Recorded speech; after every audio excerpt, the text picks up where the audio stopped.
जैन दोस्तों, statistical computing and statistical introduction of statistical software में हम लोग का यहाँ पर एक क्वेश्चन जो है बहुत ज़्यादा पूछता है, जिसका नाम है कि कोड और आउटपुट दिया जाएगा। यानी कि एक नॉर्मल सा क्वेश्चन आपको दिया जाएगा, उसका आपको कोड लिखना होगा और उसका क्या आउटपुट आएगा उसको लिखना है, एग्जैक्ट जैसे कंप्यूटर बताता है। तो कुछ 8 क्वेश्चन में लेकर आया हूँ, अलग अलग यूनिवर्सिटी से जो पूछे गए हैं उसको हम लोग यहाँ पर देखेंगे। बहुत आसान है, आप इजीली स्कोर कर सकते हो और क्वेश्चन आता है फ्रिक्वेंटली।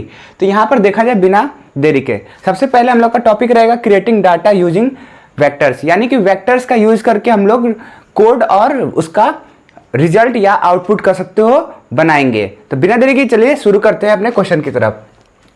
कहता है कि कोड और आउटपुट दिया है, यहां 16 की जगह 8 कर लीजिएगा। कोड और आउटपुट जो है बनाना है। क्वेश्चन क्या है? पहला क्वेश्चन है create a vector name containing name of the 5 student.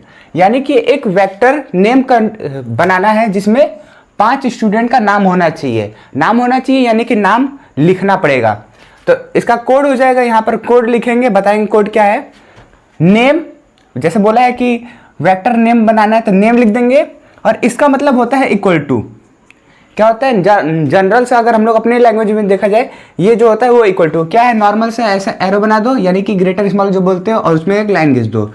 ठीक है, ये इक्वल टू का शो करता है। और यहाँ पर जो अगर ब्रैकेट के आगे स्मॉल सी लिखा दिख जाए, इसी को हम लोग बोल देते हैं वेक्टर्स है। तो यहाँ पर वेक्टर का यूज करके हम लोग बनाएंगे। तो कहेंगे name equal to vector, bracket में लिखना होगा और हर एक नाम के ऊपर एस्ट्रोफी, ये डबल इन्वर्टेड लगाना पड़ेगा और साथ में कॉमा लगाना पड़ेगा कोड में।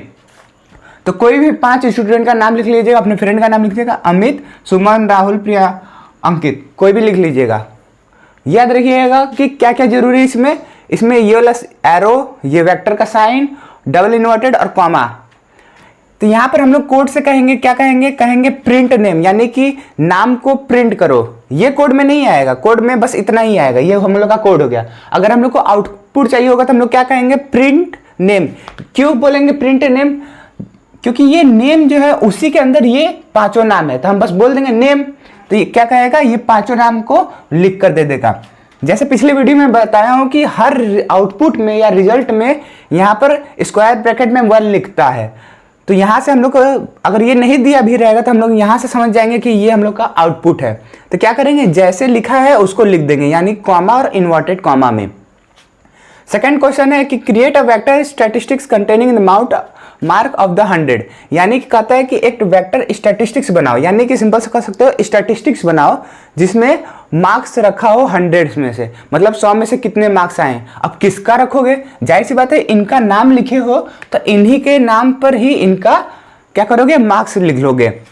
तो जैसे बोला हूं, किसका नाम, फाइल का नाम लिख लेना स्टैटिस्टिक्स और इक्वल टू वेक्टर, ब्रैकेट में कोई भी मन चले 100 में से अपने दोस्तों को नाम जितना मार्क्स देना चाहते हो उतना मार्क्स लिख लेना। याद रखना कॉमा रहना चाहिए। ठीक है, इसमें डबल इन्वर्टेड कॉमा नहीं रहेगा, याद रखिएगा। आउटपुट में क्या आएगा? जैसे वेक्टर यहाँ पर स्क्वायर ब्रैकेट में 1 और जो नंबर लिखा गया उसको एटीडीज लिख लीजिएगा। याद रखिएगा इस वाले में मार्क्स बहुत ज्यादा बच्चों का करता है। क्यों करता है? क्योंकि यहाँ पर कॉमा लगा देते हैं, कॉमा नहीं लगेगा इस वाले में। ठीक है, ये वाला बहुत ज्यादा इंपॉर्टेंट है, इसको देखिएगा। थर्ड क्या है? Combine all vectors into the data frame name student data. यानी कहता है जितना भी आपके पास डाटा है, नाम है, यहाँ पर आपका स्कोर है, यानी कि जो मार्क्स आया है वो, उसको एक डाटा फ्रेम में बनाओ, यानी कि इकट्ठा करके रख लो और उस डाटा फ्रेम का नाम रख देना। यानी कि जो इकट्ठा करके रखे हो उस पोर्टली का क्या नाम रख दोगे? कह दोगे कि स्टूडेंट अंडर का डाटा, यानी कि ऐसे जैसे लिखा है वैसे ही उसका नाम लिख दोगे। तो यहाँ पर देखो कोड होगा, जैसे लिखा है उसको वैसे ही इट इज लिख देना है। और यहाँ पर इक्वल टू का देना डाटा डॉट फ्रेम, यानी कि फ्रेम का एक डाटा है यहाँ पे जो लिखा हुआ है, अब यहाँ से देख सकते हो डाटा फ्रेम, तो डाटा डॉट फ्रेम लिख देना है। और लिखना है कि नाम, पहले में क्या था हम लोग का, यहाँ पर नेम था तो नेम लिख देना। दूसरे में क्या था हम लोग का, यहाँ पर स्टैटिस्टिक्स था तो दूसरे में स्टैटिस्टिक्स। याद रखना कॉमा और ब्रैकेट में होना जरूरी है। तो ये जब आउटपुट इसका प्रिंट करोगे तो क्या होगा? तो यहाँ पर ये जो नाम रहेगा वो नाम लिखेगा और स्टैटिस्टिक्स, नेम स्टैटिस्टिक्स, कॉमा हुआ कुछ नहीं रहेगा। तो नेम में क्या आएगा? जितने नाम लिखे रहोगे उसको सीधा नाम लिख देगा। और स्टैटिस्टिक्स यानी कि मार्क्स हम लोग यहाँ पर लिखे थे, इसके मार्क्स के लिए आप मार्क्स भी लिख सकते हो, लेकिन यहाँ पर स्टैटिस्टिक्स बोला था इसलिए स्टैटिस्टिक्स लिखे हैं। यहाँ पर स्टैटिस्टिक्स लिख दिए और जितना नंबर होगा वो ये आउटपुट वाला जितना नंबर होगा उसको प्रिंट कर देगा। यहाँ पे याद रखिएगा, यहाँ पर लिखने की जरूरत नहीं है कि आप सीरियल नंबर लिखो, ये ऑटोमेटिक सीरियल नंबर देता है आउटपुट में, तो इसको लिखना जरूरी है। अब चलिए आगे का क्वेश्चन को भी देखते हैं। And adding the percentage column, कैसे एक नया कॉलम को हम लोग जोड़ सकते हैं या परसेंटेज हम लोग निकाल सकते हैं। क्वेश्चन कहता है पहला, create a vector percent using percent is equal to physics plus math plus statistics upon 300 multiply 100। ये याद रखिएगा, कोड में ठीक वैसे के वैसा ही वर्ड यूज करिएगा। जैसे कि यहाँ पर कैपिटल लिखा है तो हमारा कोड में भी क्या होना चाहिए, सारे वर्ड जो होते हैं कैपिटल होने चाहिए। अगर पूरा ही हम लोग का वर्ड ही कैपिटल रहता है तो हम लोग पूरा कैपिटल का यूज करते हैं। एक अल्फाबेट एक पॉइंट जो होता है तो वो डिसमैच कर देता है और मार्क्स हो जाते हैं कम, या कह सकते हो कि जो कंप्यूटर में हम लोग करते हैं प्रिंट तो नहीं हो पाता है। तो कहने का मतलब है यहाँ पर हम लोग को एक परसेंटेज का वेक्टर परसेंट को क्रिएट करना है, जो कि फार्मूला दिया है कुछ इस तरीके का। तो यहाँ पर फार्मूले में हम लोग फिजिक्स और मैथ दोनों का यूज कर रहे हैं और साथ साथ स्टैटिस्टिक्स का। पीछे वाले स्लाइड में आप देखोगे तो स्टैटिस्टिक्स का डाटा है, मतलब मार्क्स उसमें है, लेकिन फिजिक्स और मैथमेटिक्स का नहीं है। तो खुद से अपने से मान सकते हो कि फिजिक्स का इतना मार्क्स आया था और मैथ का इतना आया था। याद रखिएगा डाटा उतना ही रखिएगा। यहाँ पर देखिए 5 है, क्योंकि पिछले स्लाइड में देखोगे कितने स्टूडेंट थे, आपके 5 स्टूडेंट थे, यानी कि पीछे से रिलेट करते हुए जा रहा है। आप समझ सकते हो एक छोटा सा बेसिक कॉन्सेप्ट को लेकर चला जा रहा है, उसी को और डेवलप करते जाया जा रहा है। तो वही 5 स्टूडेंट है, वही स्टूडेंट का स्टैटिस्टिक्स का मार्क्स जुड़ेगा यहाँ पर, और यहाँ पर फिजिक्स का आप मान चलिए कि रिजल्ट आ चुका है तो इसे मान चुक गया। तो कहता है कि इसका परसेंटेज का यूज करना है कोड करके। तो सबसे पहले हम लोग को फिजिक्स का वैल्यू मालूम चलेगा तब ना, तो बोल देंगे फिजिक्स जो है वो बराबर है वेक्टर, कुछ मार्क्स अपने से लिख दोगे। वही मैथमेटिक्स जो है मार्क्स वैसे करके लिख दोगे। तीनों के जब मार्क्स आ जाएगा तो यहाँ पर सिंपल सा इस चीज को कोड के फॉर्म में लिख लोगे। अब फोन तो चलाते ही हो, कोई कोई होगा तो लैपटॉप सब भी देख रहा होगा, कीपैड उससे टैबलेट से देख रहा होगा। तो क्या करना है कि कभी भी तुम सोचो कि अपने फ़ोन में टाइपिंग करते हो तो क्या ऐसे टाइप कर सकते हो, ऐसे बड़े से अपन में लगा सकते हो, नहीं लगा सकते हो। कीपैड में जैसे टाइपिंग करते हो ठीक वैसे ही टाइपिंग तुमको यहाँ पर करना है, तो वो तुम्हारा एग्जैक्ट आंसर हो जाएगा। तो कहोगे परसेंटेज इज इक्वल टू, जो होगा परसेंटेज जो बराबर होगा, मैं बोला था इक्वल टू का ये साइन जैसा काम करता है। तो चुपचाप से फिजिक्स मैथ्स स्टैटिस्टिक्स जैसे लिखा है वैसे के वैसे लिख दोगे प्लस लगाकर, और एक स्मॉल ब्रैकेट दोगे, कहोगे /300। ये स्मॉल ब्रैकेट का मतलब होता है कि ये जो डिवाइड होगा ये पूरे से डिवाइड होगा, यानी कि पहले सम होगा, स्मॉल ब्रैकेट होगा, फिर उसके बाद यहाँ पर 300 से डिवाइड हो जाएगा। उसके बाद बोलता है कि 100 से मल्टीप्लाई कर देना, जो वैल्यू आएगा ये वो हम 100 से मल्टीप्लाई कर देंगे। मल्टीप्लाई का सिंबल देखो यहाँ पर ऐसे स्टार तरह हम लोग के फोन में हुआ होता है। तो ये हम लोग का हो जाएगा कोड इसके लिए। अब कोड हो गया तो चलिए इसका आउटपुट देखते हैं, आउटपुट कैसा होगा। तो ये जो चीज़ है वो किस चीज़ के अंदर है, यहाँ पर देखो परसेंटेज के अंदर है, तो हम कहेंगे परसेंटेज को प्रिंट कर दो। परसेंटेज को प्रिंट कर दिए, ये दिखाओ या ना दिखाओ उतना जरूरी नहीं है, लेकिन ये जो है हमारा मेन आंसर यहाँ नीचे से शुरू होता है, इसको दिखा दोगे तो और अच्छा ही माना जाएगा। तो कहेंगे जो भी रिजल्ट आता है आउटपुट आता है वो स्क्वायर ब्रैकेट में आता है। हाँ, अब यहाँ पर जो है मान चलिए पीछे का यहाँ पर स्टैटिस्टिक्स का वैल्यू कुछ था, हाँ था, मान लो 5 वैल्यू था। अब पाँचों को क्या करना होगा ना, 1 2 3 तीनों को उठाओ, प्लस करो और 300 से डिवाइड करो और फिर 100 से मल्टीप्लाई करो। ये काम हर एक डाटा के लिए करना पड़ेगा, ये तीनों के लिए, ये तीनों के लिए, ये तीनों के लिए, ये तीनों, ऐसे करके पांचों के लिए करना पड़ेगा। और पांचों करोगे तो देखो ऐसे पॉइंट में आंसर आएगा। आप कहोगे कोई कॉलेज में कैलकुलेटर का यूज ही नहीं करने देते हैं, तो क्या करोगे, यहाँ पर जितना पॉइंट, जैसे 4 पॉइंट तक दिख रहा है तो 4 पॉइंट तक करने की जरूरत नहीं है। अगर आपके पास कैलकुलेटर अलाउ है तो 4 पॉइंट तक जरूर लिखना, नहीं है तो आप 3 पॉइंट तक भी लिखोगे तो सफिशिएंट माना जाता है। हाँ, इसमें थोड़ा कैलकुलेशन टाइम टेकिंग है, यानी कि आपको प्लस करके डिवाइड करना पड़ेगा। तो यहाँ पर एक सजेशन होगा कि कोशिश करना कि पहली बात तो अगर हो सके तो लास्ट में 0 नंबर लेने की कोशिश करना, 1 2 छोड़ के, क्योंकि सारे 0 तो नहीं आ सकते, ऐसा नंबर लेना जो पॉसिबिलिटी हो, यानी कि 90 70 80 और यहाँ पर 85 ऐसे ऐसे करके ले लेना। दूसरा, और उससे हल्का सा टफ जाओगे तो 5 लास्ट में 5 ले लेना, 85 95 65 ऐसे नंबर ले लेना। हल्का से उससे टफ जाओगे तो यानी कि इवन नंबर ले लेना, यानी कि 82 84 83 ऐसे करके नंबर लेना।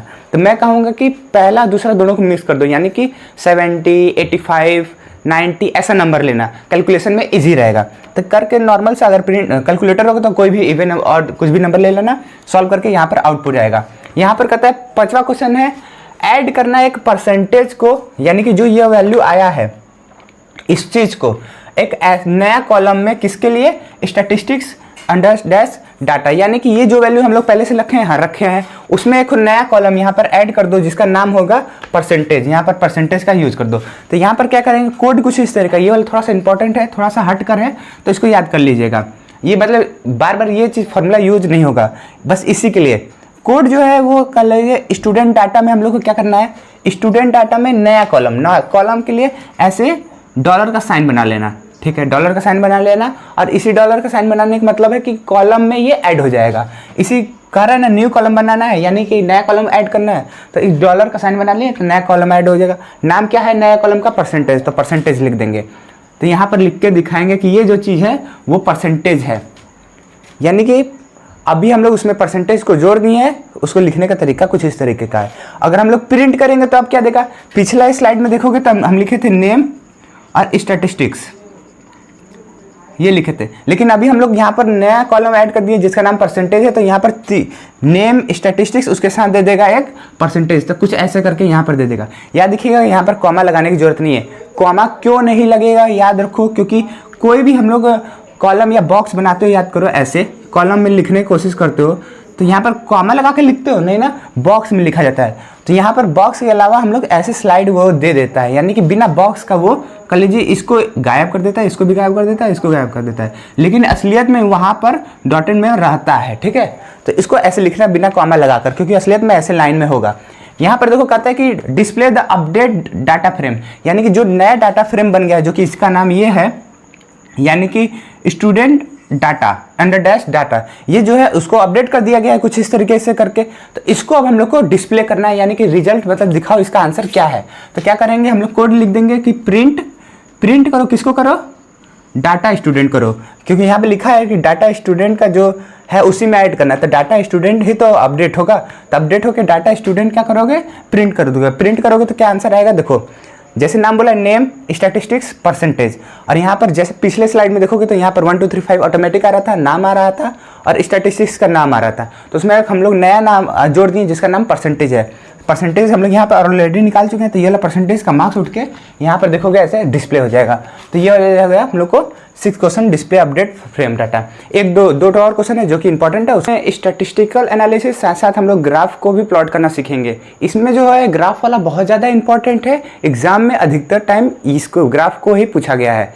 तो देखिए स्टैटिस्टिकल एनालिसिस है क्या, कहता है कैलकुलेट एवरेज स्कोर, यानी कि मीन इन स्टैटिस्टिक्स। जो हम लोग स्टैटिस्टिक्स डाटा पहले वाले क्वेश्चन में लगा कर रखे थे पहले दूसरे में, तो उसी को बस हम लोग को एवरेज निकाल के रखना है। तो क्या कहता है कोड क्या होगा, एवरेज करना है किसका, स्टैटिस्टिक्स का, तो उसी का कोड लिखना है। तो क्या करोगे, यहाँ पर तुम्हारी मर्जी स्टैट्स लिखोगे कि, लेकिन सुनो स्टैटिस्टिक्स लिख सकते हो पूरा, लेकिन जाकर देखोगे अगर कंप्यूटर में तो कई फार्मूले जो होते हैं ऑलरेडी वहाँ पर फॉर्मेट एडेड होते हैं कि स्टैटिस्टिक्स को ये कहा जाएगा, मैथमेटिक्स को मैथ्स का दिया जाएगा, ऐसे करके यहाँ पर नाम लिखा रहता है। तो हम लोग कोड के नाम पे लिखेंगे एवरेज निकालना है स्टैट्स का, इसको याद करना पड़ेगा, जो कि बराबर होगा किसके, मीन के।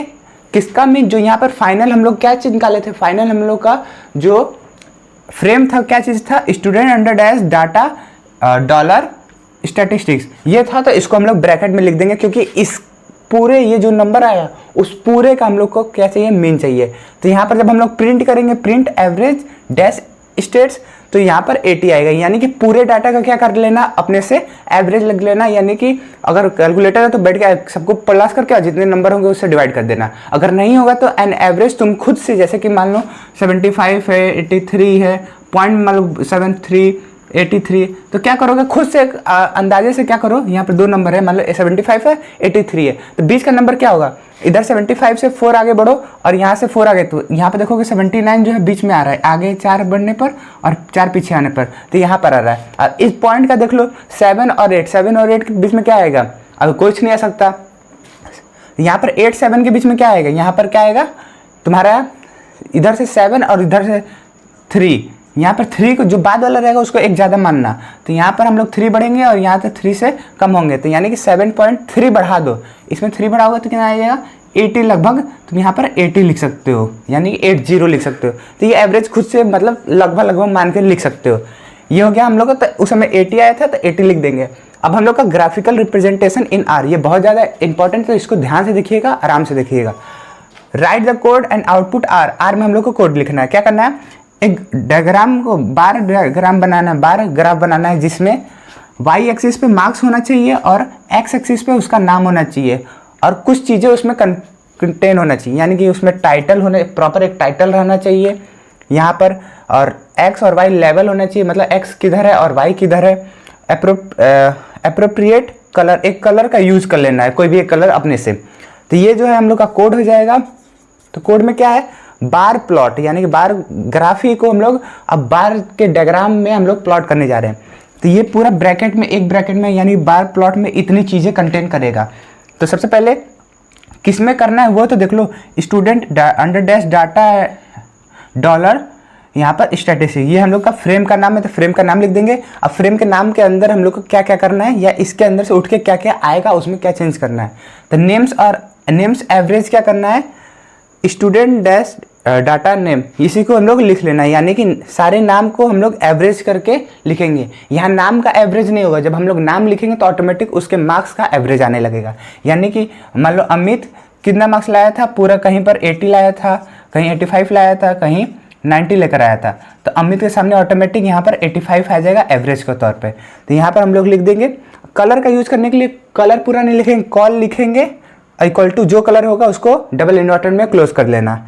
मेन क्या है, यानी कि यहाँ पर क्या हम लोग को देखना है, स्टूडेंट मार्क्स इन स्टैटिस्टिक्स, यानी कि स्टैटिस्टिक्स में मार्क्स कितने आ रहे हैं उसको देखना है। यहाँ पर एक्स लेवल को हम लोग कर देते हैं स्टूडेंट नेम, यहाँ पर जैसे बोला है एक्स नेम को हम लोग स्टूडेंट नेम, और यहाँ पर मार्क्स नेम किस चीज़ का, तो यहाँ पर बस नाम, यहाँ पर तुमको क्लू देगा, लेकिन लिखोगे पूरा, जो कि आपको प्रीवियस ईयर क्वेश्चन, मतलब प्रीवियस साइड से क्वेश्चन से इंक्लूड मिलते जाएगा, या एक दो क्वेश्चन में भी ये आता है।